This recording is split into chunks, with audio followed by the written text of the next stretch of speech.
Assalamualaikum warahmatullahi wabarakatuh. Halo Healthies, kembali lagi bersama kami di Ngobras, Ngobrol Santai Kesehatan, Dinas Kesehatan Kabupaten Batang. Bersama aku, Iza. Dan kali ini spesial banget nih, karena untuk pertama kalinya Ngobras kedatangan dua tamu sekaligus yang bakal nemenin kita ngobrol pada hari ini. Di sebelah saya udah ada Afina Permatasari SKM, dan sebelahnya lagi ada Anissa Dwi Fadilah SGZ. Silahkan disapa. Halo Healthies. Oke, mereka berdua ini meskipun bisa dibilang masih muda banget ya, Gen Z ya, tapi udah expert nih di tema obrolan kita kali ini. Nah, biar lebih deket, aku panggil Mbak Vina sama Mbak Anissa ya? Boleh. Oke. Mbak Vina sama Mbak Anissa, apa kabar hari ini? Alhamdulillah ya, baik. Alhamdulillah, semoga tetap semangat ya, karena obrolan kita itu masih happening lah, gitu. Nah, Healthies, tema kita pada hari ini tuh nggak kalah seru nih. Kita bakal ngebahas tentang PKAT. PKAT itu pemeriksaan kesehatan anak terintegrasi. Sebelumnya, aku pengen tahu dong, PKAT itu apa sih? PKAT itu pelayanan kesehatan anak terintegrasi di mana melibatkan semua nakes ya, mulai dari dokter, kemudian bidan, ahli gizi, tenaga promkes dan juga ada tenaga kesehatan lingkungan. Di mana pelayanannya meliputi pemantauan gizi, kemudian tumbuh kembang anak, imunisasi, kemudian pemberian vitamin A dan konseling pengasuhan kepada orang tua. Di mana Sasarannya itu untuk bayi ya, bayi yang berusia rentang antara 6 sampai 7 bulan. Jadi untuk para moms, nanti kalau misalnya bayinya sudah usia mulai dari 6 bulan itu nanti bisa mengikuti pemeriksaannya di puskesmas terdekat. 6 sampai kurang dari 7 bulan. Jadi kalau bisa kurang sehari sudah sana. Berarti kurang dari 7 bulan ya? Iya. ya. Dan memang di bulan Oktober ini memang kita baru launching ya, jadi masih baru banget nih PKAT. Untuk 3 puskesmas sebelumnya, kita mulai dulu di bulan Juni, lalu dilanjutkan 18 puskesmas lain di bulan Oktober ini. Oke. Oh, jadi PKAT ini pemeriksaannya nggak cuma ditimbang aja ya Mbak ya? Betul lebih sekali. spesifik dan pemantauannya lebih menyeluruh ya? Ya, secara komprehensif dan tentunya mengutamakan prinsip promotif dan preventif. Ya. Promotif dan preventif itu berarti pencegahan. Pencegahan secara lebih dini ya. Oke. Nah, kalau dari sisi program pemerintah nih Mbak, bagaimana bagian dari inisiatif apa aja sih? Apakah ada hubungannya dengan PKAT? Sebetulnya PKAT ini merupakan program yang sudah berjalan ya, seperti SITTK, kemudian PMBA, pemberian makan bayi dan anak, kemudian PMT lokal, dan kelas ibu balita yang memang kita lakukan secara terpadu atau terintegrasi. Jadi memang kumpulan beberapa kegiatan yang berfokus pada tumbuh kembang anak, seperti itu. Berarti PKAT ini emang menjadi payung besar ya Mbak ya, untuk menaungi beberapa kegiatan, beberapa sekali program pemerintah terkhusus untuk tumbuh kembang anak tadi dan untuk menyiapkan satu kesatuan. Oke. Nah, kenapa sih pemeriksaan kesehatan anak ini penting banget untuk dilakukan sejak dini? Tadi kan sudah dijelaskan ya, kalau misalnya PKAT ini itu ditujukan untuk balita usia 6 sampai 7 bulan. Nah, di situ kan ada masa peralihan nih, dari bayi yang tadinya hanya makannya ASI, sekarang harus mulai belajar makan makanan MPASI. Lebih mandiri lah. Iya, tentunya kan di situ pasti kita harus mengevaluasi juga, karena itu berarti tumbuh kembang yang masa-masa kritis, masa sangat emas peralihan itu. Jadi itu bisa menjadi tahap awalan kita untuk mengevaluasi di masa sebelumnya selama 6 bulan itu bagaimana evaluasinya terkait ASI eksklusif yang sudah diberikan. Kemudian juga setelah itu kita juga akan mengevaluasi makanan apa yang sudah diberikan itu benar apa tidak selama dari 6 bulan sampai 7 bulan itu. Nah, di usia 6 bulan itu kan juga masa yang penting ya, ada pemberian imunisasi, ada vitamin A, jadi memang sangat-sangat penting ini tuh sebagai deteksi awal, dan bayi tuh sudah mulai belajar berjalan, mulai sudah berbicara. Jadi itu sebagai deteksi awal kalau misalnya ada gangguan bisa langsung terdeteksi dan ditangani gitu. Dan Jadi penanganannya lebih cepat lebih ya, Mbak, ya. cepat gitu. Karena kan anak itu pertumbuhannya itu cepet banget ya. Baru segede gitu ya. Ya, makanya dengan adanya PKAT ini memang untuk mendeteksi lebih awal lagi. Nah, itu pemeriksaan ini tuh biasanya apa aja sih? Mencangkup apa aja gitu?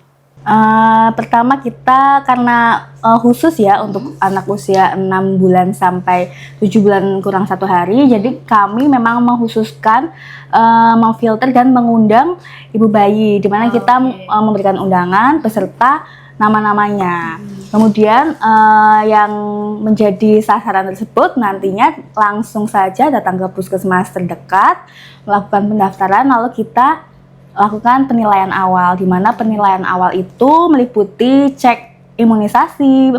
Barangkali ya ada imunisasi yang masih kurang atau terlewat, nah itu bisa juga dikejar saat PKAT. Kemudian kita juga lihat status gizinya, kita lihat juga recall MPASI-nya, kemudian pemberian ASI-nya apakah memang sudah sesuai nih dengan apa yang kita lakukan. Kemudian setelah kita lihat status gizinya, kita juga lihat cara pengasuhan orang tuanya. Setelah itu, setelah kita lakukan penilaian, kita cek perkembangan dan tes daya dengar, di mana cek perkembangan itu merupakan fokus utama kita untuk melihat fungsi tubuh ya, seperti motorik kasar, kemudian motorik halus, bicara dan pendengaran, dan kemampuan kemandirian. Di mana motorik kasar itu berupa nih contoh ketika adik itu sudah bisa berdiri, kemudian berjalan. Nah, untuk yang motorik halus itu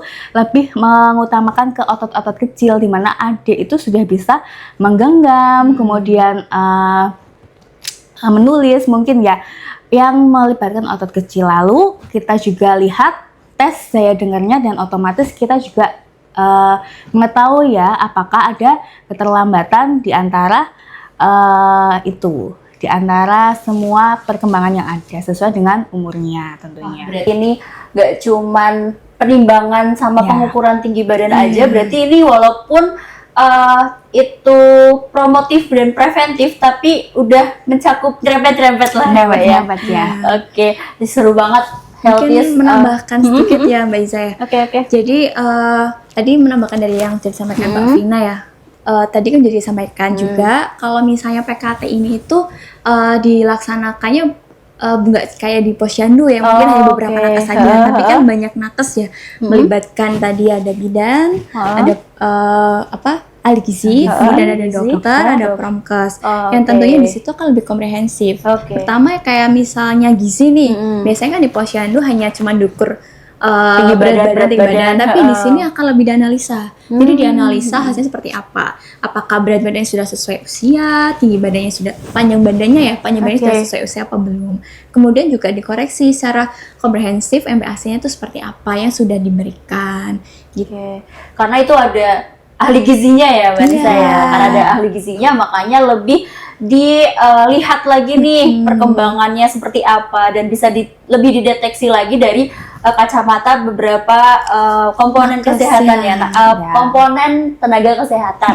Setelah dilakukan lagi pemeriksaan antropometri ya, kita berlanjut ke pemeriksaan klinis oleh dokter, di mana kita lihat tanda vital bayi itu apakah memang suhunya baik, kemudian denyut jantungnya, dan dilanjutkan konseling. Nah, di sini juga ada konseling khusus ya, mau untuk perseorangan maupun untuk yang kelompok. Dan di PKAT ini si ibu bayi juga kita ajarin untuk menggunakan buku KIA, di mana buku KIA ini sebetulnya bukan hanya untuk pencatatan kesehatan ya, tapi bisa lebih untuk pemantauan tumbuh kembang. Di mana sebetulnya di buku KIA ini sudah ada checklist perkembangannya sesuai dengan usia. Nah, untuk usia PKAT ini karena 6 bulan, jadi kita bisa melihat di usia 3-6 bulan ataupun di usia 6-9 bulan. Nah, jadi setelah PKAT ini selesai ya, diharapkan orang tua itu bisa melakukan pemantauan secara mandiri menggunakan buku KIA ini, dan apabila mungkin ada suatu keterlambatan, itu pun orang tua bisa melakukan stimulasi secara mandiri, di mana di buku KIA itu sudah dijelaskan ya cara-cara untuk stimulasi tumbuh kembang anak. Oh, ini tuh semacam panduan ya, Mbak? Ya, panduan ya. Oke. Ini ada milestone ya pertemuan. Oh iya, ini ada 2 Beda jenis. atau gimana? Sebenarnya ini hanya pembaruan saja ya, jadi bisanya ya lebih gengsi. Oh, lebih gengsi, healthy. Tapi Ini untuk berarti isinya sama kok. Oh, berarti cover aja yang ganti. Cover aja. Buat di-upgrade dan lebih menarik ya sepertinya yang Iya, ini yang baru, Kalau ini yang terbaru. penyampaiannya Ya. mungkin ibu itu bisa melakukan sendiri lebih mandiri gitu. Mandiri, ya, Oke. lebih detail ya kalimatnya. Jadi jangan khawatir ya Mams, untuk yang punya buku yang lama nih, jangan khawatir karena sebetulnya isinya juga sama aja Sama kok. lengkapnya. Ya. Keren banget. Ya. Berarti nggak cuman isinya itu nggak cuman untuk Pemeriksaan kesehatan aja. tapi untuk panduan kita nih Ya. orang tua untuk lebih menstimulasi anaknya Iya, ya. jadi kalau punya bisa sambil dibaca-baca, sambil ngomong adiknya gitu sambil dibaca gitu ya. Oke, kalau misalkan kurang kayak bahasanya kok kayak gini banget kan bisa dicari ya Mbak Cari Vina, ya, Mbak bisa Anissa. secara Sosmed mandiri. sekarang juga udah Di banyak. Udah sosmed gampang banyak banget sekali. ya. Seru banget ini pembahasan kita semakinlah menyenangkan. Wow. Biar lebih santai. Silahkan diminum terlebih istirahat dulu ya. Minum dulu ya. Biar lebih santai gitu. Oke.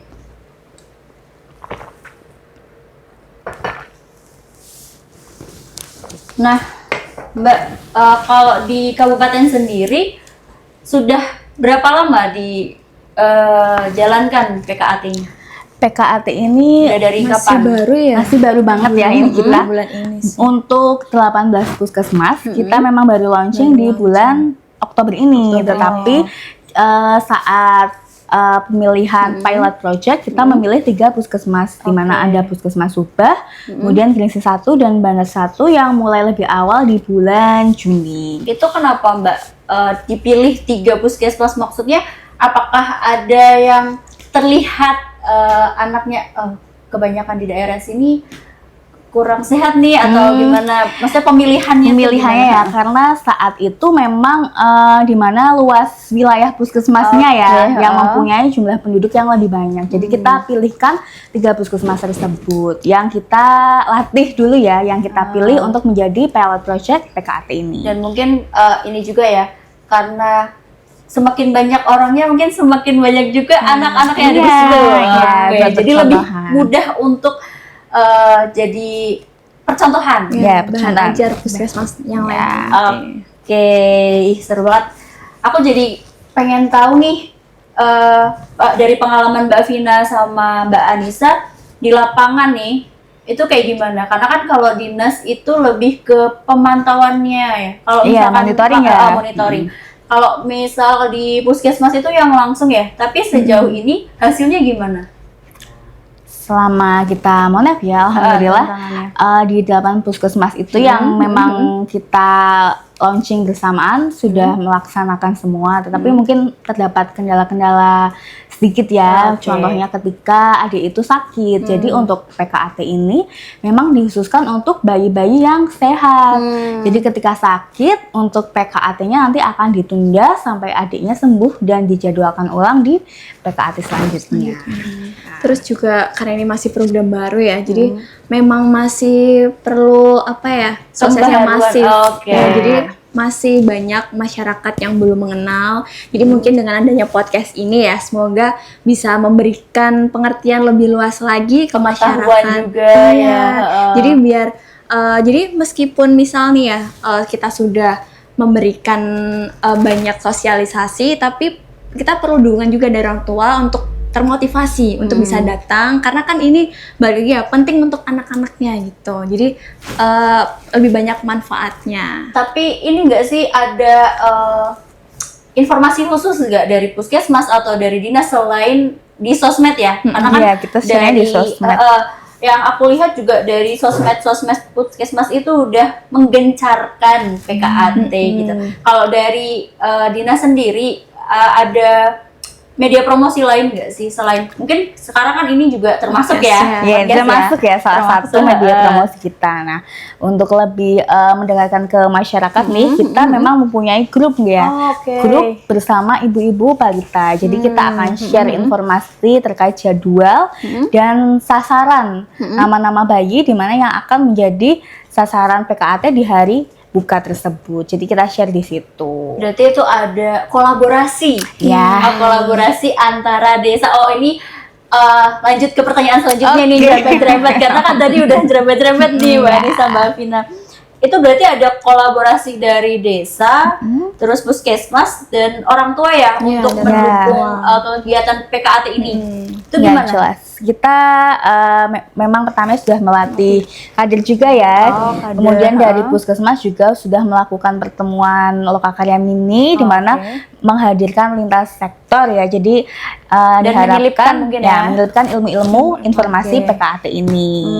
Ya. Terus sih juga karena ini koordinasi dengan desa ya, tentunya ibu-ibu tuh nggak usah khawatir. Jadi para mams nggak usah khawatir ketika anaknya udah usia 6 bulan, itu kita akan selalu usahakan dapat notifikasi. Jadi notifikasi untuk bisa datang ke Reminder puskesmas. kali ya. Jadi kalau misal pun nih ya dari para moms itu pindah tempat atau apa ya, nggak usah khawatir juga, bisa datang saja langsung ke puskesmas terdekat. Gitu. Karena integrasi itu semua kan bisa dari ini semuanya. Ya. semua dari Seluruh sosmed, dari aplikasinya juga udah ada ya. Udah ada. Jadi tenang aja moms, bakalan diinfoin. Kalau misalkan tadi yang Mbak Vina juga udah jelasin kalau anaknya dilihat kayaknya batuk atau pilek itu bisa dijadwalkan Iya, ulang ya. dijadwalkan ulang. Nanti Jangan khawatir. Kan di PKAT selanjutnya. Dan ini gratis ya Mbak ya? Gratis. Dari program pemerintah itu gratis, tidak dipungut biaya apapun. Apalagi ini emang menurutku program yang keren sih, karena program pemerintah kayak gini kan jarang-jarang ya. Jarang-jarang Apalagi ya. kalau misalkan males banget ke dokter, apalagi ada dokter anak nih, kayaknya mahal deh, kayaknya ini deh. Nah, dengan adanya PKAT ini kan berarti kita sudah diberi jalan nih buat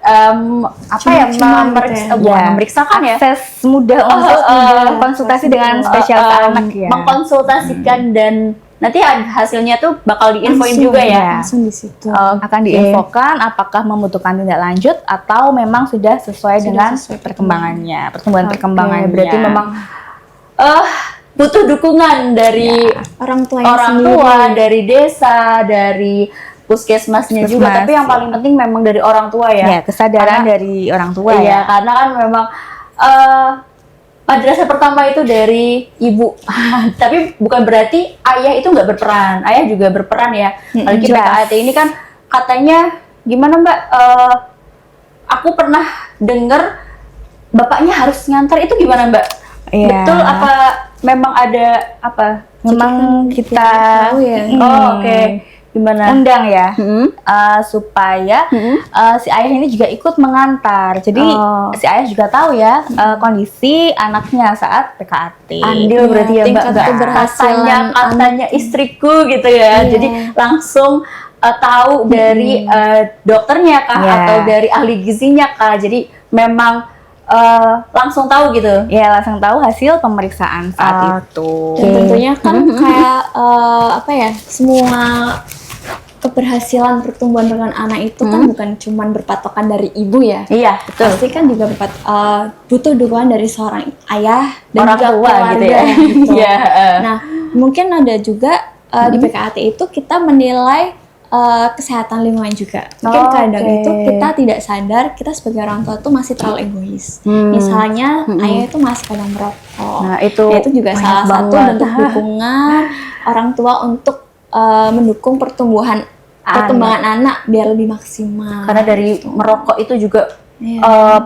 dampaknya itu udah banyak ya. Betul. Kadang orang mikir paling ngerokok gini. Padahal sebenarnya dari putung rokok kecil aja bisa berdampak Ya, buruk, kesehatan apalagi ya. untuk anak yang masih sensitif 6 ya. bulan itu ya masih sangat kecil gitu. Dan itu kalau misalkan terpapar pun pasti akan muncul penyakit-penyakit Ya, yang penyakit-penyakit lain namanya ya. Iya, gitu. Makanya kalau datang kita edukasi langsung ke ayahnya juga. Apakah apabila kok ternyata ya ada red flag gitu ya. Jadi itu lebih ketika anak ada hasilnya masih ada yang kurang sesuai, itu bukan berarti langsung hasilnya jelek ya, tapi masih kayak tanda warning red flag gitu. Nah itu kalau ayahnya datang itu kan juga langsung dikasih tahu kalau ternyata kok itu karena ternyata ada dari ayahnya juga, ayah juga jadi tahu. Ayahnya ikut andil gitu. Karena kan kadang banyak yang memang ayahnya merokok gitu kan, biar langsung tahu ini akibatnya salah satunya dari asap rokok gitu kan. Jadi asap rokok dari rumah ya dari tenaga kesehatan. Oke. Nah, karena PKAT ini baru ya Mbak ya, ada nggak sih inovasi atau pendekatan baru untuk mengenalkan PKAT ini untuk masyarakat? Untuk pendekatan barunya tadi ya, kita memfasilitasi melalui mendatangkan SPA ke puskesmas ya, ke FKTP ya. Jadi untuk bertemu SPA sekarang tidak perlu ya ke rumah sakit, dan apabila lebih memang dekat lebih dekat ke masyarakat. Jadi kita kondisikan atau kita koordinasikan dengan SPA, kemudian dengan senang hati mereka juga akan datang ke puskesmas untuk mendampingi PKAT ini. Karena tadi juga aku sempat meng-highlight juga dari jawaban Mbak Afina, ada keterlibatan tenaga promosi kesehatan ya. Jadi itu penting sekali ya tenaga promkes di sini. Karena kan selain dari tenaga kesehatannya, terus ada yang mempromosikan. Nah, mempromosikan itu berarti dari dinas sendiri mengkoordinasi dan memberikan himbauan untuk membuat konten lah kalau sekarang buat konten dari Instagram atau dari lewat TikTok mungkin, atau sekarang kan dari YouTube. Kita podcast ini kan salah satu bentuk inovasi berarti ya. Inovasi promosi tentang PKAT. Biar gampang diakses semua orang. Diakses dan biar semua orang itu tahu kalau misalkan di Kabupaten Batang itu sudah dijalankan program PKAT. Oke. Mbak, kalau melihat dari pemeriksaan nih yang udah dilakuin di Kabupaten Batang, temuan apa sih yang paling umum yang sering muncul pada anak-anak di Kabupaten Batang ini ya khususnya ya? Lebih sering mungkin ke red flags ya, atau masih ke keterlambatan. Jadi belum sampai ke diagnosa yang parah, gangguan ya, tapi masih ke keterlambatan. Yang masih bisa ini kali yang ya, masih bisa kita perbaiki atau masih bisa kita stimulasi. Jadi dengan PKT ini diharapkan untuk meminimalisasi ya gangguan-gangguan yang nanti akan berdampak lebih parah ke depannya. Contohnya mungkin gangguan bicara ya. Keterlambatan ya, belum sampai ke gangguan. Jadi masih terlambat, dan itu pun masih bisa kita stimulasi. Karena seperti tadi di buku KIA ya, untuk milestone atau checklist perkembangan itu memang batas usianya sampai dengan 9 bulan. Jadi masih bisa banget nih dikejar ya. Anaknya kan masih usia 6 bulan. Untuk sampai 9 bulan itu masih ada waktu sekitar 2 bulan lagi ya untuk mengejar keterlambatan tadi. Apalagi kan ada keterlibatan langsung, orang tua kan lebih dekat dengan anaknya daripada tenaga kesehatan yang melakukan PKAT ya Mbak ya. Orang tua tentunya lebih tahu ya tentang kondisi anaknya pastinya. Dan lebih dekat bahkan, karena kan yang sehari-hari yang waktunya lebih banyak kan orang tua daripada tenaga kesehatan yang melakukan PKAT itu. Memang orang tua itu penting banget. Keterlibatan orang tua itu memang penting banget ya. Terus juga itu sih Kak, ada lagi nih. Mungkin yang sering ditemukan itu ya, karena Mas tadi sudah jelasin di awal, ini kan mulai masa makan. Kadang itu mungkin ada beberapa bayi itu belum diberikan makan, masih ASI saja, karena ada mungkin kekhawatiran atau mungkin pengetahuan yang belum, atau mungkin sudah diberikan MPASI, tapi masih dalam bentuk yang salah, entah bentuknya, entah jumlahnya, entah jenisnya. Nah sebenarnya dari orang tua itu mungkin emang di sosmed tuh udah banyak ya, mungkin kadang juga jadi bingung gitu. Kadang kan apalagi kan sosmed sekarang banyak hoax, takut ya. Nah, sebenarnya itu buku aja, buku sakti. Nah, buat buku para sakti, ibu, ya. sakti lah, Karena, buku sakti. bisa untuk bahan belajar. Mana sih sebenarnya yang benar makanan seperti apa yang diberikan untuk bayi gitu. Nah, ini tuh nanti ibu-ibu bisa buka aja di dalamnya, mulai dari resep, mulai dari bagaimana masaknya, jumlahnya, pemberian makannya itu sudah dijelaskan semuanya di sini. Jadi mungkin tinggal yang masih dikombinasikan aja ya Mbak Nisa ya. disesuaikan dengan mungkin apa yang tersedia di daerah tersebut, mungkin dengan anggaran yang ada itu bisa disesuaikan. Karena kan nggak perlu ini ya, nggak perlu mengeluarkan uang Yang banyak, mahal ternyata bisa loh dari bahan makanan lokal. bergizi gitu. Iya. Oke. Terus Nah, itu. juga ini sih di sini kita juga tadi ya udah jelaskan kan kalau di posyandu itu mungkin hanya diukur berat badan, panjang badan. Lebih sederhana. Tapi di sini tuh kita dievaluasi hasil seperti apa sesuai usianya. Nah, di sini orang tua itu bisa melihat karena kan nakes mencatatkan semua hasilnya di sini. Jadi ini tuh sebagai buku catatan kesehatan anak yang ibu tuh bisa melihat anak saya tuh pertumbuhan panjang badannya sudah sesuai belum, berat badannya sudah sesuai belum.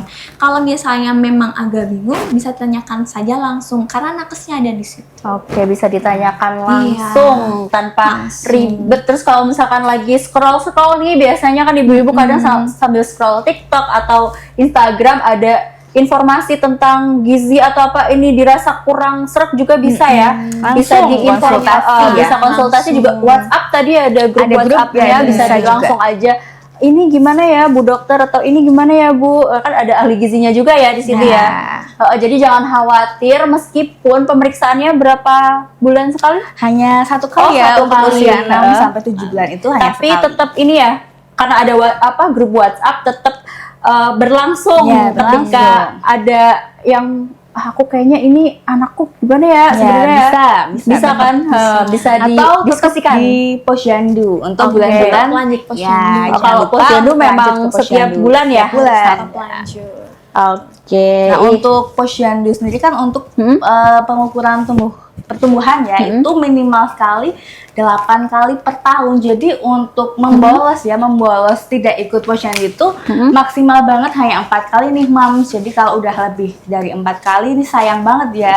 Jadi dalam 1 tahun itu kan memang kita 1 bulan sekali ya mengadakan posyandu. Jadi diharapkan setiap bulan itu jangan lupa untuk posyandu. Datang ke posyandu karena sayang Dan banget ya. dibawa ya.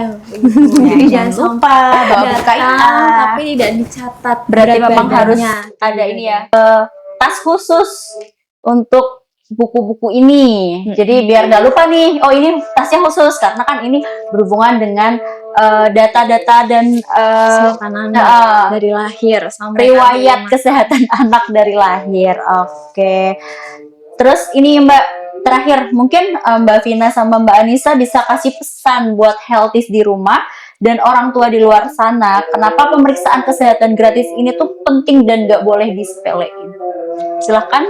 Karena jelas ya PKFT ini adalah hal yang pertama atau pemeriksaan di saat usia golden period atau periode emas. Jadi jangan lupa untuk selalu datang di PKAT di setiap undangannya. Karena Mungkin ini cuma bisa satu tambahkan. Ya, satu kali satu saja. kali aja. cuma satu kali. Sayang banget nih kalau nggak banget kalau ada skip ya. dimanfaatkan. Iya, karena gratis juga. Gratis juga. Jadi jangan lupa. Oke. Terus juga apa ya? Generasi emas bangsa itu akan ditentukan dari kesehatan anak kita, dimulai dari anak kita gitu. Kalau anak kita sehat, tentunya generasi emas kedepannya akan sehat, pintar, Dan kita cerdas. bisa mencapai Iya, generasi emas. yang luar biasa gitu. Dimulai dengan deteksi awal. Jadi jangan lupa untuk datang ke PKAT. Melalui PKAT ini ya bisa untuk menjadikan wadah untuk menjadikan salah satu salah satu hal yang bisa untuk menuju ke generasi emas Indonesia yang sudah digadang-gadang ya oleh pemerintah, karena ini memang program pemerintah yang bagus banget. Sangat luar biasa. Berarti jangan lupa healthies memang harus yang punya anak balita nih di bawah 7 bulan, sampai 6 bulan itu bisa di PKAT-kan di puskesmas terdekat Jadi jangan lewatin, ini kesempatan bagus banget dan program bagus banget ya Mbak Anissa, Mbak Vina. Ini seru banget, sumpah aku sekarang udah ngerti nih PKAT apa, karena kemarin aku baca-baca kayak, bahasanya apa ya ini kayak gimana, makanya ini udah susah ini sederhana, tinggal memang dateng. keren banget meskipun Gen Z nih penjelasannya memang Gen Z banget tapi jelas.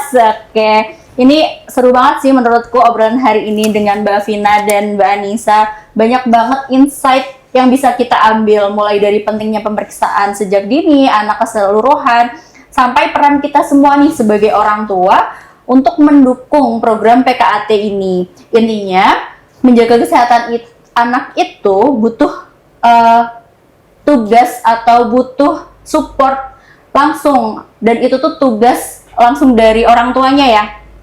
Nggak cuma tenaga medis aja, nggak cuma dari desa, perangkat desa, tapi memang yang terpenting itu dari keluarga dulu, apalagi orang tua ya Mbak Nisa dan Mbak Vina.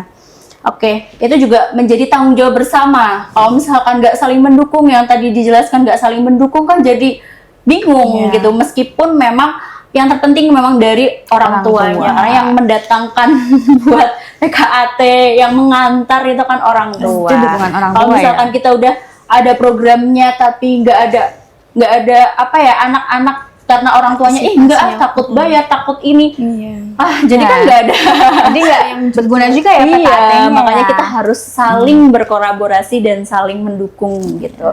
Nggak rugi juga, karena kan memang PKAT ini bagus banget untuk mendeteksi apakah ada indikasi penyakit di anak sejak dini ya. Nanti kalau misalkan memang ada, jadi tindak lanjutnya itu bisa lebih cepat dan pengobatannya juga lebih cepat ya. Oke. Jadi healthies, yuk mulai dari hal kecil, rajin pantau tumbuh kembang anak, ajak mereka buat hidup sehat, dan jangan lupa dukung kegiatan pemeriksaan kesehatan di lingkungan sekitar. Oke, terima kasih buat Mbak Vina dan Mbak Anissa yang udah ngobrol santai nih, dan obrolannya tuh berbobot banget bareng kita hari ini. Dan buat healthies yang dengerin, makasih udah dengerin sampai akhir. Jangan lupa buat like, subscribe, komen, dan share video ini biar makin banyak orang yang dapat manfaat dari video kali ini, dari obrolan kita kali ini ya. Mbak, aku minta tolong dong kalau aku bilang ngobras, nanti kalian berdua bilang ngobrol santai kesehatan gitu ya. Oke. Oke, siap? Oke. Jangan lupa nonton kita di episode selanjutnya. Ngobras, ngobrol santai kesehatan. Sampai ketemu lagi di episode selanjutnya dengan obrolan yang lebih oke lagi. Wassalamualaikum warahmatullahi wabarakatuh. Dadah.